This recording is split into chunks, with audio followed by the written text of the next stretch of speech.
Once upon a time, there was a pretty little girl whose mother would sign her up for every beauty pageant in town. Her mother would always say, if I had to choose between you being smart and you being beautiful, I would choose beautiful every time. And those words stuck with the kid. This little girl grew up to be the beautiful Amelia, a runaway supermodel with a bright future ahead of her. She is very successful at her job, and she also finds it quite boring. The hours are abusive, and she is constantly bothered by creepy photographers. It is during one of her many fashion shows that Amelia meets Harry, a handsome millionaire. The two of them begin a passionate relationship, and soon Amelia is moving into Harry's giant mansion. She thinks her life is almost a fairy tale. One morning, Amelia is woken up by some strange noises coming from Harry's office and goes to check what is going on, finding her boyfriend putting up a giant shelf on the wall. This is rare for Harry because he usually prefers to hire a professional, but today he claims he is inspired. The shelf is not for his books or his trophies. It is a gift for Amelia, who finds the present very sweet but does not think all her shoes will fit in. That is when Harry clarifies the shelf is literally for Amelia herself. He wants her to sit there all day. She will have a perfect view of the pool and Harry's desk, so this will allow him to gaze at her while he works. He thinks this will make him invincible and he will launch 100 businesses because by looking at her, he could always remember what he has and never lose sight of what it's all about. Amelia does not like the idea very much and reminds Harry she has to work, but he just responds she should quit since she hates her job anyway. Harry thinks she is too extraordinary to live an ordinary life and wants to make sure she will never have to worry about anything ever again. He even promises to always worship her while she is up there. He doesn't care about what other people would say. He just keeps insisting that this would make him the happiest man on earth. So Amelia gives in and accepts to try. Harry helps her climb the ladder so she can sit on a shelf, then gives her a pillow so she can be more comfortable. Before taking the ladder away, he says this is a pretty nice view of a pretty nice life. Then Harry goes to make breakfast for both of them, and now that she is alone in the room, Amelia begins trying to chase the awkwardness away and concentrates on comfort. Sometime later, Harry and Amelia get married, but even during the party, Amelia spends her time sitting on a shelf while wearing her wedding dress and watching everyone mingle and chat. When Harry offers a little speech, he asks for a toast for Amelia, and she finds herself flattered by having all those eyes on her. Later, after night falls and everyone gone home, Harry brings back the ladder and spends the wedding night on a shelf with his new wife. As days pass, Amelia tries to keep herself busy in different ways like reading magazines, doing her nails, and even exercising. The hard breathing noises she makes while working out distracts Harry from his business phone calls, but he does not mind. In fact, he claims it is his business that distracts him from her.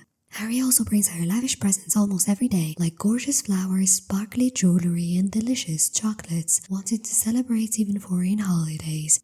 Sadly, the initial excitement soon begins fading off. Staying on top of the shelf is incredibly boring, and not even the maid will chat with Amelia outside basic questions. This life robs her of independence, autonomy, and free will. Harry starts paying less attention to her too, only stopping by to blow her a kiss before leaving and not bringing her presents anymore.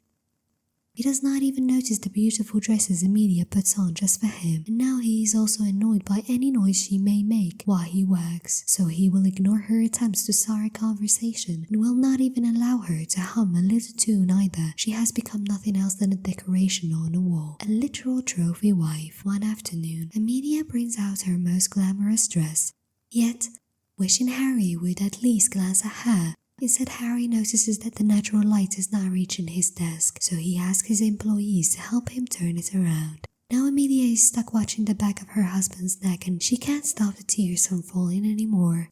3 years later, Amelia is still sitting on a shelf. She hears Harry coming from home, but he does not come to see her. He has grown distant and bored of her.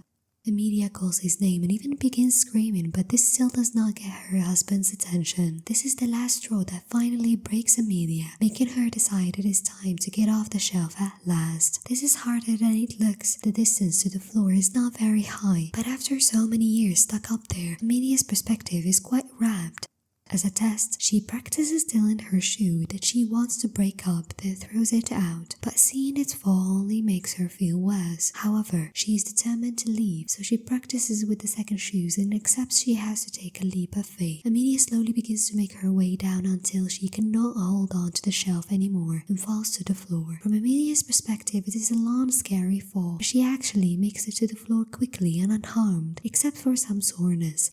It is hard to walk after years of not doing so, with legs that have become atrophied, so Amelia uses furniture to help her stand up before slowly and awkwardly walking outside. But it were an eye-opening experience full of self-discovery. Feeling the breeze on her face again delights Amelia, and so she begins exploring like a baby and seeing the world for the first time. While whirling around in happiness, Amelia touches the pool water, throws out a bunch of tennis balls, and dances through the house's corridors before putting on her shoes to go to the street and climb inside the mail truck, which takes her downtown. When she reaches the city, her eccentric behavior continues as she gains confidence in her walking to move quickly and finally feels like she is part of society again. Amelia hugs the truck, says hi to strangers, dances on top of the table, and even asks a man for a ride on his Vespa. The trip is lots of fun, and once they reach the coast area, Amelia gets off to keep on exploring. Once again, she dances with a stranger. She also tears off a man's parking fine, joins a yoga group, runs after a dog, and eventually makes her way to the beach where a flash mob joins her in her dancing. Then she runs into the sea, and being hit by a cold wave is exactly what she needs to be brought back to reality. Afterward, Amelia tries to chat with some strangers, but they are not interested in her happiness and refuse to lend her a towel when she asks. Feeling cold and lonely, Amelia decides to wander around town again until she comes across a makeup store, noticing some women getting makeovers and the state of her face on a reflection in a window. Her mascara has run on and her concealer has all washed away. Wanting to feel pretty again, Amelia enters the store and uses the free samples to clean up her face, instantly feeling better when she does not look disheveled anymore. One of the clerks, Jordan, is impressed by Amelia's makeup skills because she works here and yet it took her a while to get that good.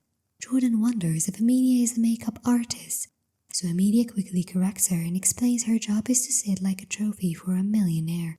Surprisingly, Jordan does not judge her for it, because her mother taught her what matters is to be happy. Amelia replies by sharing her own mother's beauty over brains philosophy, and Jordan tells her she does not have to choose, she can have both.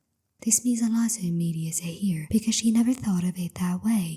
Before Amelia leaves, Jordan tries to sell her something because she works on a commission, but Amelia has no choice but to turn down the offer since she does not have any money on her. Moments later, Amelia goes back home and stares at the shelf for a while. After some hesitation, she grabs a fire poker and begins hitting the shelf to destroy it. It is slow at first, because destroying such big things is always scary, but soon it begins feeling extremely satisfying. So Amelia begins smacking more quickly, until there is almost no shelf left. 1 year later, Amelia opens her own makeup store with her name as the brand. It is a big success and there are always long lines outside waiting for their turn. But even at the store, Amelia repeats old patterns. She sits on a shelf with a neon-lit sign above her that reads, "Let everyone look," intended to be an example of how she is both very beautiful and smart enough to handle her own business. However, when clients come by to say hi to her and call her pretty, they do not stay to hear how she is more than that. Amelia continues to be another cog in the beauty wheel, designed to belittle women, nothing else than a living trophy. Make sure to subscribe and turn on notification so you can watch more videos like this. Thanks for watching.